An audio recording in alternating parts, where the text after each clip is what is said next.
Show me what you got.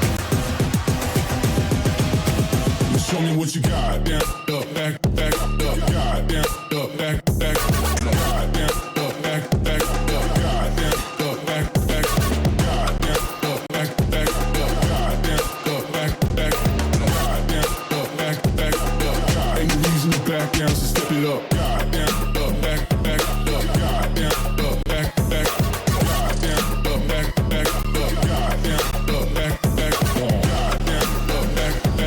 got down, up, back, back, got down, up, back, back, up, got down.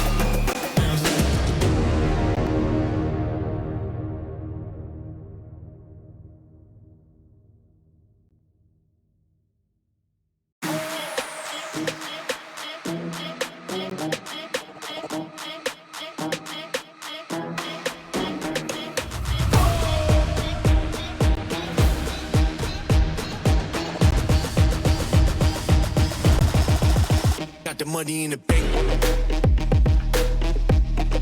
Hit you with the. Hit you with the bank.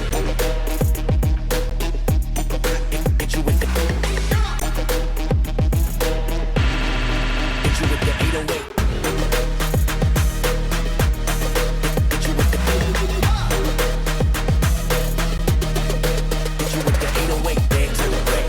Bang to the break. Bang to the break. Bang, bang, bang, bang, bang. I'm a boss and you know that I'm finna shine. Got the money in the bank.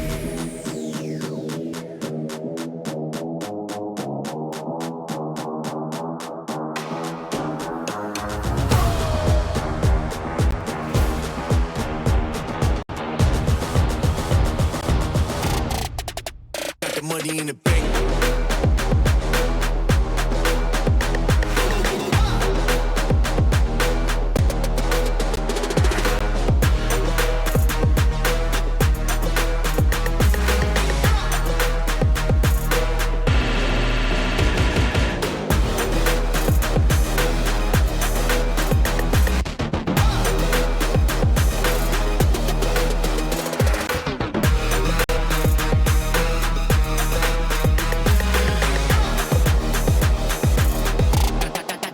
Got the money in the bank. Bank, bank, bank, bank, bank, bank, bank, bank, bank, bank, bank. Got the money in the bank. Hit you with the 808. Hit you with the. Hit you with the bank. Hit you with the. Hit you with the 808. Hit you with the. Hit you with the 808. Bang to the break. Bang to the break. Bang to the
Welcome back, everyone, to VCT Game Changers APAC Elite. Now, as you know, we were in the middle of map number 2 before we had a little bit of a tech pause. Really sorry about the delay. We finally do have an update for you, though. Due to unfortunate circumstances, we are going to be heading directly into map number 3, RRQ. It's a little bit of a heartbreaker for them, but it's not over quite yet. Hopefully, they're able to find the reset that they need before we jump into this next map of the series. Yeah, they are given time anyway to prepare for that next game, especially that the score right now is, of course, 2-0 in favor of SMG. And I do hope that they do fix that tech issue as soon as possible. But right now, that's the update we're bringing to you guys. Unfortunately, we can't continue game number 2 no more. But nevertheless, the good thing about this, Zach, is it's a best of 5 series, and we know there's still that opportunity to make a comeback heaven and to come back to the game and the series itself for RRQ. It's not yet over here in Game Changers APAC Elite. Our grand final is still on its way, and we're heading to game number 3 straight up later on. But right now, we are just gonna go in a very short break. When we come back, hopefully we do start off and get to see things kick off for game 3. This is Taylor and Zach bringing you the updates and action here in Game Changers APAC. We're gonna be right back, so don't go away.